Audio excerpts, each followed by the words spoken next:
Nous voulons tellement vivre dans la vie que nous pouvons souvent ignorer et négliger la qualité de ce que nous vivons réellement.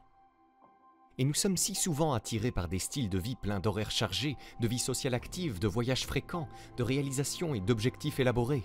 Nous nous retrouvons dans des vies centrées sur toutes ces choses, mais très peu sur nous-mêmes. La culture, les films, les émissions, les nouvelles, les livres à succès, les médias sociaux, etc. nous incitent à mener une vie active. Pour une grande partie du monde moderne, l'idéal de cette vie est transfusé dans le sang. Mais ce mode de vie est-il vraiment bon pour vous?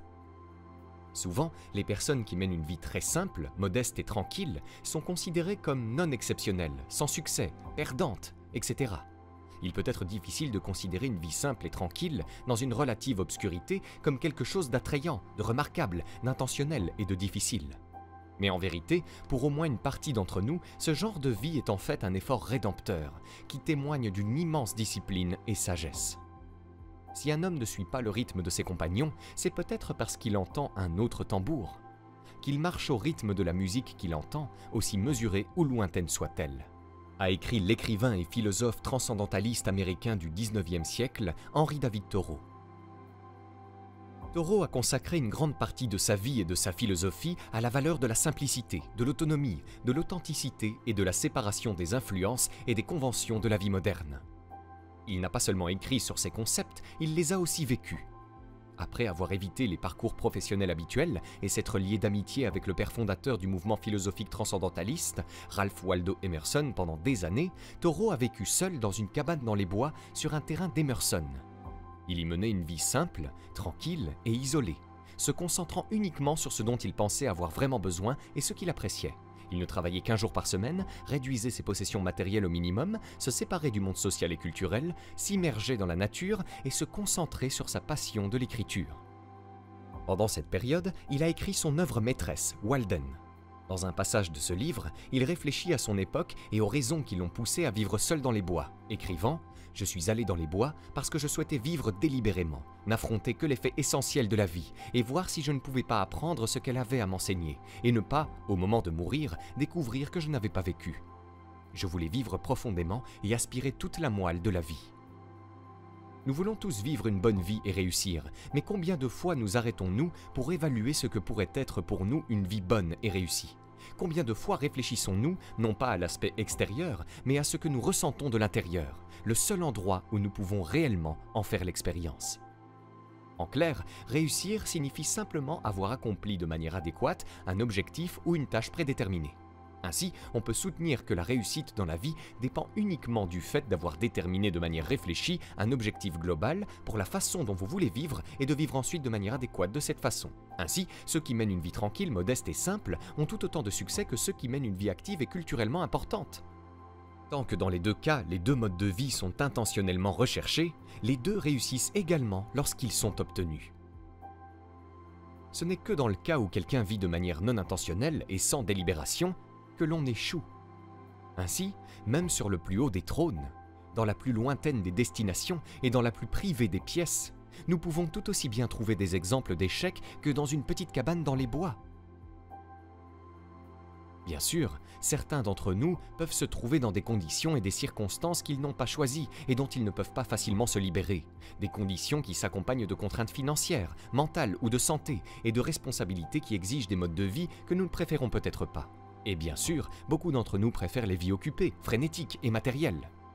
Mais pour le nombre d'entre nous pour qui ce n'est pas le cas, si nous choisissons de consacrer notre temps à des personnes et à des choses que nous n'apprécions pas et qui nous éloignent des personnes et des choses que nous apprécions, alors qu'une orientation différente et accessible de notre vie ne l'exigerait pas, alors peut-être nous sommes-nous aventurés dans la mauvaise direction et aurions besoin d'une certaine simplification, ou à tout le moins d'une rénovation raisonnable de nos vies.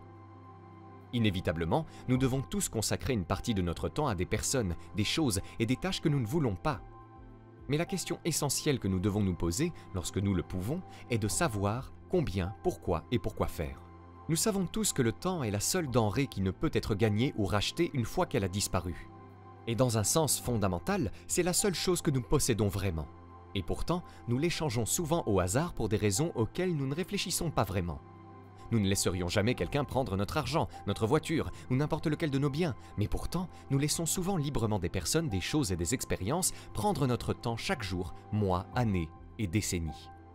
C'est ici que nous pouvons faire appel à Thoreau, Emerson et d'autres grands penseurs pour réaliser la valeur de notre délibération et nous concentrer sur notre temps, notre perception et l'expérience interne de nos vies, et non sur les choses, les opinions des autres et ce que nous ne pouvons pas contrôler en dehors de nous-mêmes. En bref, écrit Thoreau, je suis convaincu, tant par la foi que par l'expérience, que se maintenir sur cette terre n'est pas une épreuve mais un passe-temps, si nous voulons vivre simplement et sagement. Peut-être n'avons-nous pas toujours besoin d'accepter ce nouvel emploi avec ses plus grandes responsabilités, d'accepter cette invitation à ce concert ou à cette fête, d'aller à cet endroit où nous avons vu tout le monde aller, d'entretenir autant de relations avec autant de personnes que possible, d'essayer de suivre tous ceux que nous connaissons et voyons en ligne, ou d'acheter cette nouvelle version de cette nouvelle chose. Peut-être au contraire, pour certains d'entre nous, serions-nous mieux servis en nous concentrant sur la manière de réduire les éléments de la liste des tâches à accomplir, les événements du calendrier, les personnes avec lesquelles nous nous engageons, et au lieu de cela, garder un agenda relativement concis avec seulement quelques choses importantes et quelques personnes importantes. En vérité, une vie passionnante est une vie dans laquelle nous sommes heureux d'être en vie, pas nécessairement une vie dans laquelle nous sommes toujours en train de faire frénétiquement des choses. Il n'y a rien d'impressionnant à vivre une vie que l'on n'aime pas, si on n'y est pas obligé. Et il y a une grande vertu et un grand héroïsme à simplement rester sain d'esprit, gentil, passer du temps significatif avec quelques proches et maintenir l'authenticité dans son travail et sa vie. Bien entendu, il ne s'agit pas de minimiser la difficulté de faire une telle chose et de vivre de cette manière.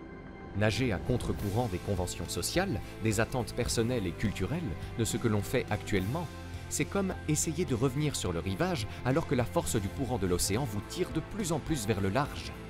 Et de plus, l'ambiguïté de ce que nous voulons réellement et de ce qui est réellement bon pour nous est toujours présente. La tentation de se décharger de ses responsabilités en se laissant porter par le courant et en vivant comme les autres, en définissant le succès et l'excitation comme les autres le définissent, est présente dans chaque message sur les médias sociaux et dans chaque rencontre où l'on nous demande « Que faites-vous » Mais selon les mots de Thoreau, plutôt que l'amour, que l'argent, que la gloire, donnez-moi la vérité. Pour trouver des vérités et des valeurs, Thoreau s'est tourné vers la nature, l'indépendance et une vie de simplicité.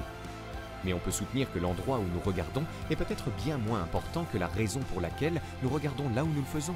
C'est dans le caractère délibéré de Thoreau que nous devons puiser notre inspiration, et pas nécessairement dans son mode de vie. Une vie réussie n'est pas une vie remplie de réunions importantes, d'une vie sociale active, d'une grande richesse ou de la célébrité, mais ce n'est pas non plus une vie réduite à sa forme la plus basique, remplie principalement de temps libre et de loisirs. Une vie réussie est simplement une vie consciente, faite d'authenticité, d'autonomie et d'adaptation continue à ce que nous sommes et à la façon dont nous voulons vivre. En fin de compte, la seule honte d'échouer dans la vie est de ne pas réussir à vivre comme on le souhaite, du mieux que l'on peut. À présent, vous pouvez obtenir gratuitement notre nouveau guide des 5 étapes pour fixer et atteindre votre objectif le plus ambitieux à 100% coup sûr en cliquant sur le premier lien dans la description sous cette vidéo. Et si vous avez aimé cette vidéo, cliquez sur le bouton j'aime et abonnez-vous à la chaîne maintenant pour ne rien rater.